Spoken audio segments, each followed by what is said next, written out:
기도하겠습니다. 네, 할렐루야. 네, 잠시 기도하겠습니다. 살아계신 주님, 오늘 이 새벽에 저희들 가운데 놀라운 영광으로 임하신 것을 인해서 감사와 찬양을 드립니다. 하나님 앞에 나오면서 또 주님의 말씀을 사모하면서 또 주님께 사랑하는 마음으로 귀한 예물을 드린 주의 종들이 있습니다. 하나님께서 드린 헌물을 받으시고 또 주님 영광을 거두어 주시기를 소원합니다.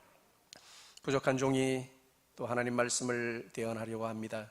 특별히 선교 현장에서 주님께서 어떻게 역사하시는지를 또 저희들이 듣고 함께 기도하며 온 세상을 바라보며 기도하는 중보자들로 설 수 있도록 은혜를 베풀어 주시옵소서. 거룩하신 예수님 이름으로 기도드리옵나이다. 아멘. 저는 한 사람의 선교사로서 이용환 목사님을 하나님께서 만나게 하시고 또 한밭제일장로교회를 만나게 하신 것 참 감사를 드립니다. 한밭제일장로교회에 오고 이용환 목사님을 뵐 때마다 저는 영적인 그 비타민을 먹는 것 같은 그런 느낌을 가졌습니다. 어제 저녁에도 참 제가 많이 회개했습니다. 선교사로서 더 열심히 기도했어야 되는데 참 기도에 게을리했구나. 참 하나님 앞에 회개하는 마음으로 그렇게 주의 음성을 듣는 그런 시간이었습니다. 이용환 목사님을 제가 처음에 감동을 받은 것 중에 하나는 바로 그분이 저술하신 사랑의 신의 물소리라고 하는 책을 읽으면서 선교에서 제가 참 많이 도전이 됐습니다. 그래서 제가 책을 읽고 또 읽고 제가 이렇게 결론을 내렸습니다. 이 책은 아마도 선교사님들에게 영적 전투의 교본이 되어야 한다. 이제 그런 생각을 하고 많은 선교사님들에게 이 책을 나누기도 했습니다. 그 후로 우리 선교 목사님께 제가 이런 부탁을 드렸습니다. 지난 몇 년 전에 우리 무슬림 지역에 있어서 사역하고 있는 선교사님들이 함께 모이는 자리가 있습니다. 특별히 가장 어려운 무슬림 지역에, 특별히 목사라고 하는 신분으로 들어가기 어려운 그런 지역에 사역하는 어려운 선교사님들이 모이는데 오셔서 장자권 세미나를 좀 해달라 그렇게 부탁을 드렸습니다.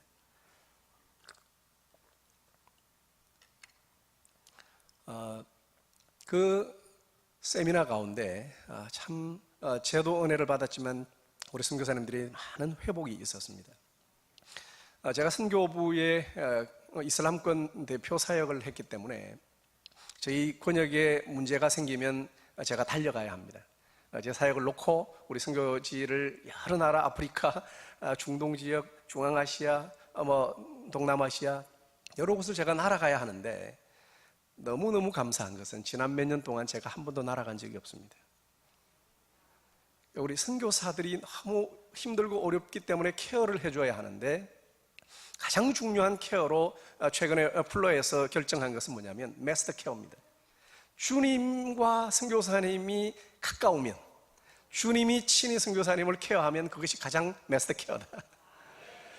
그런데 장자권 세미나를 하면서 저는 그걸 경험했습니다.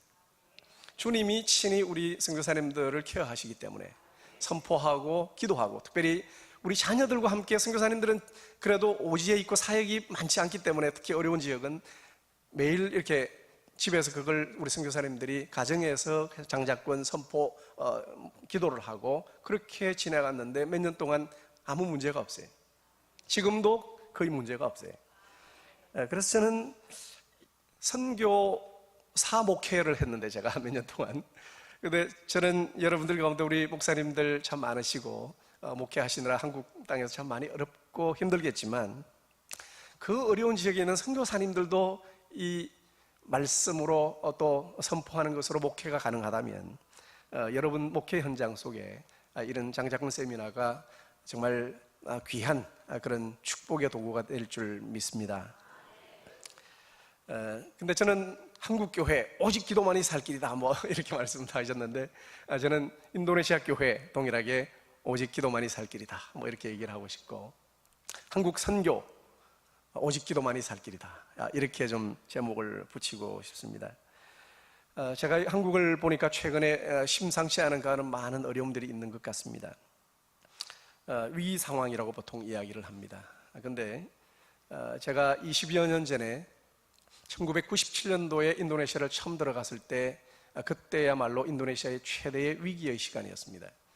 우리나라도 그랬지만 인도네시아는 1997년도 역사 속에 가장 어려운 경제 위기를 경험했습니다. 너무 나라가 어수선해져서 1998년도에 수하르토 대통령이 32년의 독재 통치를 이제 물러나야 하는 그런 백성들의 그 분노가 있었습니다. 대통령이 물러나고 나자마자 바로 나라는 1년 동안 무정부 상태가 되었습니다. 사람들이 100명, 200명 떼를 지어서 그냥 백화점 유리창을 깨고 물건을 가지고 가는 겁니다. 그리고 그냥 슈퍼마켓 문을 깨고 그냥 들어가고, 심지어는 한 도시의 경찰서장집이 이렇게 털리는 그런 어처구니 없는 일들이 진행이 됩니다. 특별히 그때 중국계였던 이 수하르토 대통령에 대한 그런 분노감으로 중국인들을 향한 테러가 시작되었고, 각 가정을 그 주위에 있는 사람들이 몰려가서 중국인들을 무참히 테러하는 그런 일들이 발생합니다. 심지어는 고속도로에 차를 막아놓고 차 운전석에 있는 한 사람 한 사람 중에 중국인들은 끌어내어서 테러를 하는 그런 일들이 있었습니다. 너무나 많은 고통 가운데, 특별히 그것이 중국인부터 시작했는데 중국인들이 대부분 기독교로 인도네시아는 그렇게 등록이 돼야 돼요. 중국 사람이 인도네시아로 들어올 때는 공산주의는 못 들어와요. 그래서 무조건 종교는 기독교라고 해야만 들어오기 때문에 모든 중국인들이 기독교인으로 표시되어 있기 때문에 중국인들에 대한 그 분노가 기독교에 대한 분노로 번지게 됩니다. 그러면서 한 10여 년 동안, 여러분들이 오늘날 IS의 테러를 보시죠. 저희들은 인도네시아 안에서 바깥 세상은 알 수 없었지만 정부가 다 가리고 있었기 때문에 1,500개의 교회가 불이 타고 수천 명의 기독교인들이 무참히 테러를 당하고 죽임을 당하는 피 흘림의 시간들이 있었습니다. 여러분들은 지금 경악할지 모르지만 저는 오히려 IS 테러가 우리 인도네시아 테러보다는 좀 덜하다는 생각이 좀 들었어요. 저는 한 사람의 선교사로서 주님, 이 땅을 위해서 제가 무엇을 할 수 있습니까? 무슬림들을 위해서 제가 선교하러 왔는데 무엇을 해야 합니까? 제가 할 수 있는 일이 아무것도 없었어요. 그래서 저는 주님 앞에 이렇게 기도합니다. 주님, 제가 사역을 하고 전도하면 몇 사람은 전도할 수 있겠죠. 근데 지금 상황에서는 전도하는 것도 현지인이 전도해도 테러를 당하는데 외국인이 전도하면 이건 제가 거주할 수도 없는 그런 상황인데 저는 기도하겠습니다. 제가 기도하면 주님께서 일하시겠죠. 그래서 저는 지금까지 20여 년 동안 가장 중요한 사역은 기도 사역이라고 생각합니다. 아침마다 기도하고 하루 종일 할 게 없어요. 선교사에게 기도하는 일밖에 없어요. 그리고 우리 현지인들과 함께 모여서 그렇게 기도합니다. 그래서 수십 명이 모여서 함께 기도하고 너무 뜨겁게 기도하다 보니까 주위에 테러를 하겠다 그래서 옮겨서 숨어서 기도하고 이제 그런 일들이 계속 있었습니다. 근데 저는 그때 우리 인도네시아 현지인들과 함께 계속해서 기도하면서 기도를 격려하면서 읽었던 말씀이 바로 사도행전입니다. 특별히 오늘 이 본문의 말씀은 저에게 또 인도네시아 우리 현지 목회자들과 많은 인도네시아 그리스도인들에게 큰 격려를 줬던 말씀입니다. 오늘 이 본문도 그렇게 쉽지 않은 상황이잖아요. 이미 우리는 아는 것처럼 사도행전 8장 1절에서 이미 예루살렘에 큰 핍박이 있어서 사도들을 제외하고 거의 대부분의 예루살렘 교회가 다 흩어져 버려요.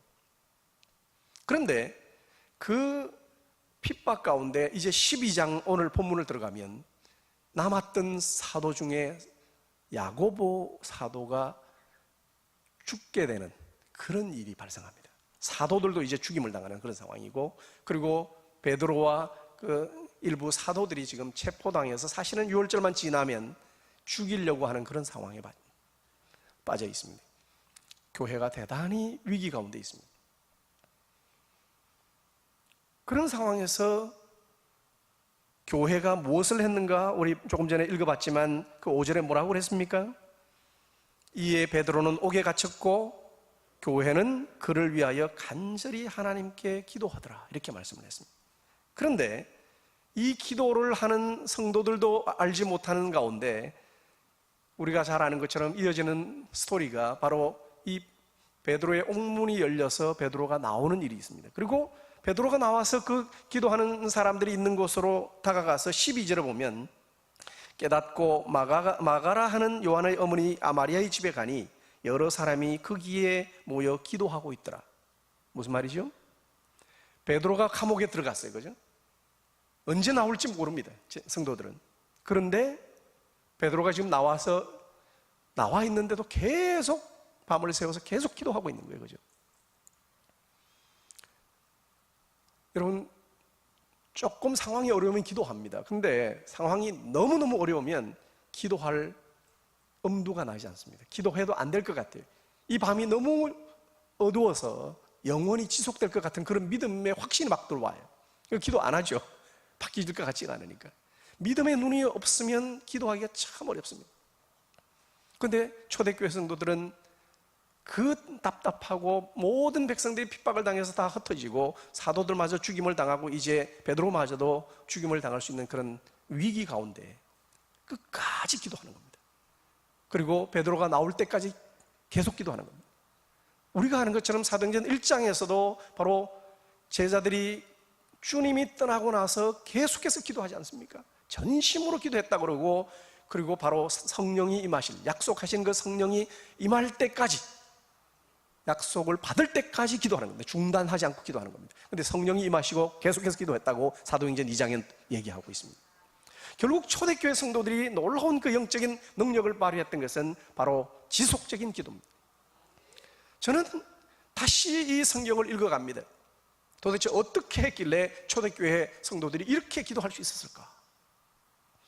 저는 사도행전을 썼던 누가복음을 썼던 내용을 다시 한번 읽어보기 시작했습니다. 근데 특별히 우리가 어제 저녁에도 나눴지만 누가복음 9장에는 마가복음 9장처럼 누가복음 9장에도 동일하게 변화산 사건이 있고, 동일하게 주님께서 귀신을 쫓아내시고 난 다음에 하신 결론은 뭐였어요? 기도 외에는 이런 유가 날 수 없다. 여러분, 유대인들 제자들이 기도를 모르는 사람들입니까? 기도를 모르는 사람들이 아니잖아요.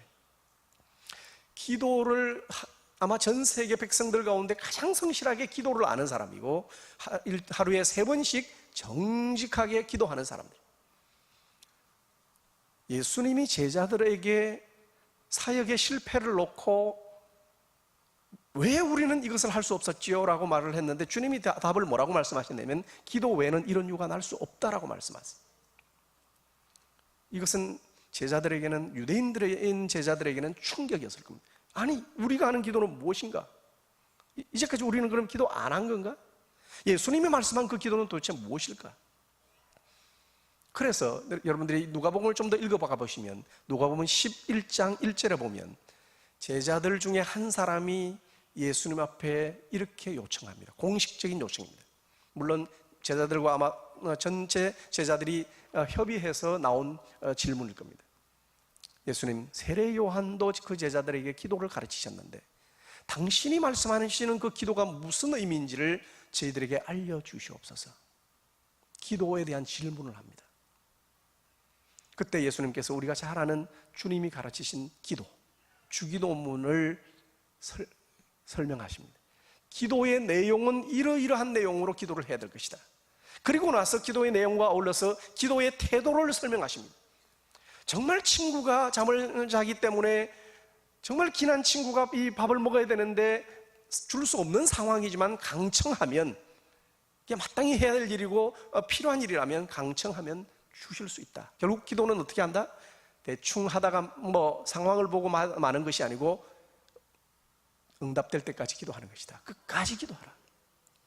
그리고 주님께서 시간이 지나서 누가복음을 쭉 읽어가다 보면 또 한 번 기도에 대한 언급을 하고 있는데 누가복음 18장입니다. 그때는 주님이 주기도문 강의를 안 하세요. 이미 기도 내용은 알려주셨는데 놀랍게도 주님이 그때 18장 1절부터 하시는 말씀은 너희가 항상 기도하고 낭망치 말아야 될 것을 비유로 내가 말을 하겠다. 그러니까 이 얘기는 뭡니까? 무엇을 기도하는지 알아요, 이제 제자들이. 근데 제자들 가운데 부족한 건 뭡니까? 기도하는 attitude, 태도가 아직까지 훈련이 되지 않았어요. 그래서 어려움을 당한 그 한 과부의 이야기를 들면서 그 과부가 너무 어려우니까 재판장에게 가서 그 불의한 재판관이 자기 이익만 취하는 그 사람임에도 불구하고 지속적으로, 자주라고 하는 편이죠, 계속해서 그를 쫓아다니기 때문에 자기를 위해서라도 그 피로를 태워주지 않았느냐. 하물며 하늘에 계신 너희 아버지께서 너희 구하는 자의 구할 것을 응답하지 않겠느냐, 이런 질문을 했어요. 그리고 이 마지막 세대에 그 믿음 있는 자를 보겠느냐. 대단히 강한 메시지를 줬어요. 제자들에게 너희들이 지금 나를 따르는 제자들이 기도하는 게 도대체 그 뭐냐. 그리고 겟세마네 동산에서 2번 시험에 들지 않도록 깨어 기도하라 말씀하시고 십자가에 돌아가십니다. 아마 제자들 가운데는 기도에 깊은 상처가 있을 것입니다. 그런데 성령이 임하시기 전에도 제자들이 예수님이 십자가에 돌아가시고 다시 부활하신 이후로 제자들을 보면 이 기도는 뭔가 기도에 대한 감을 잡았다는 겁니다. 이제까지의 기도가 아니라 새로운 그런 기도의 패턴과 기도의 방식과 기도의 태도를 이제 제자들이 발견하게 된 것 같습니다. 그래서 제자들은 지속적으로 기도하는 것입니다. 저는 어젯밤에 우리 장자권 기도, 제가 이름을 붙였는데 장자권 기도, 이 장자로서의 그 예수 그리스도 이름의 권세를 가지고 선포하고 기도하는 이 장자권 기도는 정말 선교 현장에 너무나 놀라운 그런 그 은혜의 메시지라고 저는 생각합니다. 왜냐하면 저희와 함께 이렇게 이 말씀을 놓고 끝까지 기도하자. 정말 모슬렘들이 이렇게 우리를 죽이고 교회를 그렇게 파괴하지만, 전도하면 우리를 죽이지만 생명 내놓고 하나님께 우리 기도하자. 근데 그렇게 기도하던 목사 중에 한 분이 하나님 앞에 작정을 하고 기도하기 시작합니다. 밤마다 저녁 식사만 하면 교회당에 가서 밤 12시까지 한 6시간 정도를 매일 기도하기 시작합니다. 근데 오래 가지도 않았어요. 3개월 정도 기도를 매일 하면서 주님 마음이 뜨거워서 그 주위에 있는 모슬렘 7개 마을을 다 회개시켜달라고 그렇게 기도하고, 정말 모슬렘들을 위해서 사랑하는 마음으로, 저희들이 모슬렘 사역을 하는 사람들이기 때문에 와살람 알라이쿰 인사도 하고 이렇게 열심히 전도를 했는데 전도가 잘 안 돼요. 근데 기도하는 일밖에 없다 그래서 기도를 하는데, 결국 주님께서 그 기도 가운데 어떤 기도를 하게 하시냐면, 저 옆 산에 화라산이 활활 타고 있는데 저 산이라도 좀 뜨트려 달라고, 그래서 이 사람들 다 구원받게 해달라고, 1052가정 이 사람들 다 회심해 해달라고 그렇게 기도를 하기 시작하는데 한 달도 되지 않아서 그 화산이 터져요. 그 화산이 터져서 그 주위 사람들이 화산이 너무너무 심하게 터져서 그 화산으로 말미암아 그 1052개 마을 주민들을 경찰들이 다 대피시켰는데, 이 교회 앞마당에 대피시키고 교회 안에 이렇게 여러분처럼 이렇게 교회 안에서 이렇게 잠을 잤어요. 근데 그러면서 저녁마다 모슬렘들을 위한 집회를 해줬고, 목사님이 사회 보시고 저녁마다 집회를 해주고, 이맘이 와서 설교를 하는데, 이맘은 저희 사역팀들이에요. 이맘 가운데 예수님을 믿었던, 지난번에 왔던 이 교회에 왔던 그 살만이라고 하는 그 알카이다 출신의 그 지도자도 와서 말씀을 모슬렘식으로 전하는데 예수님을 정확하게 전달했어요. 그래서 1052가정 100% 예수 그리스도를 믿는 놀라운 역사가 나타났습니다. 그리고 이 목사님이 최근에 한 셀로라고 하는 기독교인이 아예 없는 그런 마을에 가서 기도하는데 전도가 안 되잖아요. 그런데 하나님께 기도하는데 할머니 한 분이 일어날 수 없는 안전뱅이 할머니, 다리가 아파가지고 도무지 그럴 수가 없는 할머니, 예수 그리스도 이름으로 선포하고 기도했는데 벌떡 일어나셨어요. 그것으로 그 셀로 마을에 교회가 형성이 돼서 지금 교회 건축에 들어갔어요. 근데 놀라운 것은 모슬렘들이 이렇게 회심하고 변화되니까 모슬렘들이 교회 건축을 해줘요. 하나님의 역사예요. 그래서 저는 정말 하나님의 역사가 너무나 놀랍고, 여러분들이 우리 특별히 한밭제일 장로교회에서 계속해서 후원해 주시고 기도해 주시는 우리 살만 씨, 알카이다 아시아의 책임자였던 그 분이 지금 최근에 얼마나 놀랍게 쓰임을 받는지 모릅니다. 제가 지난주에 같이 만나서 교제하는데, 저 지난 1년 동안 플러에서 초청교수로 안식년을 하고 제가 들어갔는데 너무너무 놀라워요. 제가 한 번도 가까이 있지 못하고 그랬지만 하나님의 은혜로 지난 1년 동안 복음의 진보가 얼마나 놀라운지, 모슬렘 지도자들 가운데 하나님이 역사하셔서 지금 모슬렘 최대의 신학교인 모하마디아 신학교의 정식 예수 그리스도를 선포하는 그런 강사가 돼 있어요. 제가 아마 한바제일 장로교회 목사님, 성도님들 아실 거예요. 샤리아 업그레이드라고 하는 이 IS 문제를 해결하려면 바로 예수님을 믿고 예수님의 법인 바로 원수를 사랑하라, 이 사랑의 법을 이 샤리아에 넣어서 모든 모슬렘들이 예수님을 믿게 될 때 기독교인과 모슬렘들이 싸우는 것이 아니라 손에 손을 잡고 예수님을 기다리고 찬양할 때 주님이 코란에 보면 다시 오신다고 했기 때문에 그 일을 위해서 우리 함께 나가자. 그 메시지, 이사 알마시를 공식적으로 선포하는 모슬렘 최고 지도자들, 그리고 목사가 될 사람들, 신학교들마다 이분이 전 학교를 다니면서 지금 세미나를 해달라고 부탁을 해서 지금 계속 뛰고 있어요. 최근에는 NO라고 하는 4천만이 있는 최대 모슬렘 정당이 이끄는 신학교에서도 강의를 해달라고 해서 공식적으로 모슬렘으로서 예수님을 전하고 있어요. 그리고 그를 추종하는 모슬렘 이맘 그룹이 생겼는데 그 이맘 그룹이 지금 계속 예수님에 대한 제자 훈련을 하고 있어요. 그래서 제가 따르는 사람들이 도대체 몇 사람 정도를 이끌고 내었더니 최근에 자기를 따르는 추종하는 그 이맘들이 이끄는 모슬렘들이 6만 3천 명이 넘어요. 선교도 이런 선교하면 괜찮잖아요. 저는 1년 동안 쉬고 있는데도 하나님이 일하셔가지고 우리 현지인이 그냥 사역을 하는데 6만 명이 주님 앞으로 돌아오는 거예요. 그 그룹들은 예수 그리스도를 믿는 그룹, 그리고 지금 신학적으로도 이슬람 신학을 새롭게 재정립해요.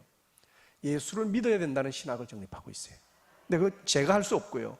바로 이 모슬렘들이, 이분은 신학자이고 회교 지도자이기 때문에 그 모슬렘 방식으로 지금 자신학화를 해요. 그래서 공식적으로 세계 모슬렘들에게 이렇게 가면 모슬렘도 죽고 이건 진리도 아니다, 이렇게 가는 건 아니다. 그래서 가장 최대의 모슬렘 국가인 인도네시아가 이제 바른 길을 잡아야 한다. 지금 그래서 그 운동을 하고 있고, 정말 여러분들이 기도해 주셔서 놀라운 복음의 진보, 그 샤리아 업그레이드가 전 세계적으로 정말 확정되어지면 얼마나 감사하겠습니까? 그렇지 않다 할지라도 복음은 지금 급속도로 신속하게 증거되고 있습니다. 저는 여러분들이 오늘 이 새벽에 우리가 함께 장자권 기도 세미나에 와 있는데, 정말 오늘 이 말씀을 생각하면서 저는 여러분들에게 한 가지 더 부탁을 드리고 싶습니다. 우리나라를 위해서 기도하십시오. 여러분, 그 모슬렘이 10여 년 동안 기독교를 그렇게 박해하고 기독교인이 수천 명이 죽어갔는데도 기도를 놓치지 않았던 인도네시아 교회가요, 그 핍박 속에서 어떤 결정을 했는지 아십니까? 전 인도네시아 교회는 모슬렘들이 1년에 한 번씩 30일 금식하는 것을 라마단 기도라고 합니다. 이건 다 아시잖아요.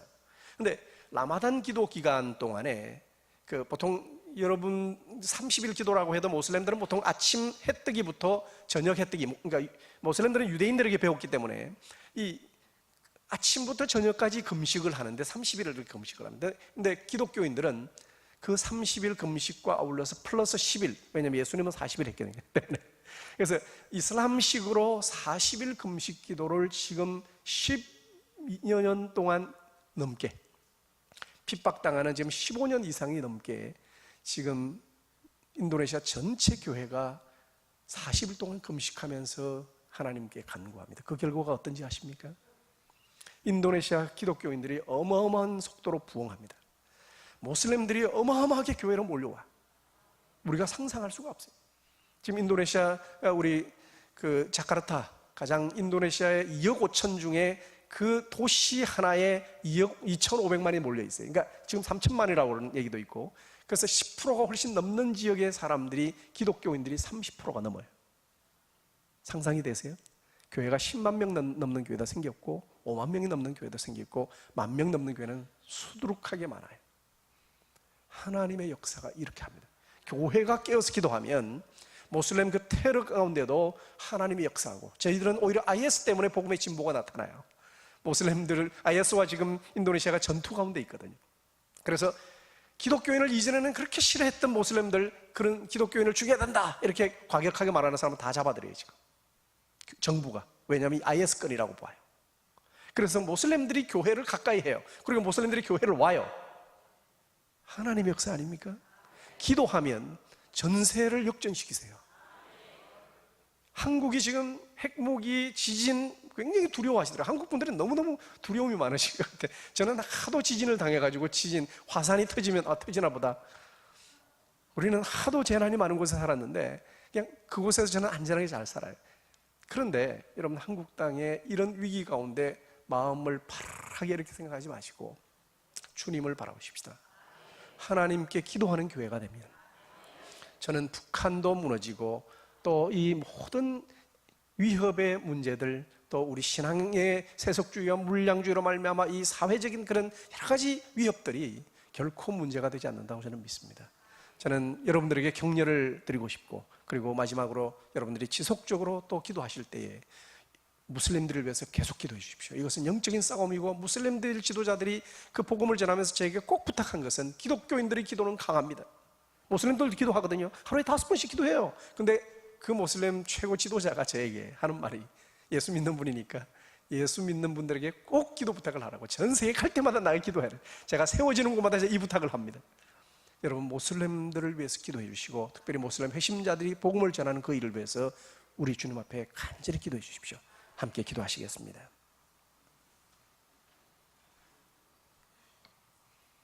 살아계신 주님, 오늘 부족한 종이 선교 현장에서 하나님께서 어떻게 역사하셨는지, 특별히 기도를 통해서 어떻게 역사하셨는지를 함께 나누게 하신 것 감사합니다.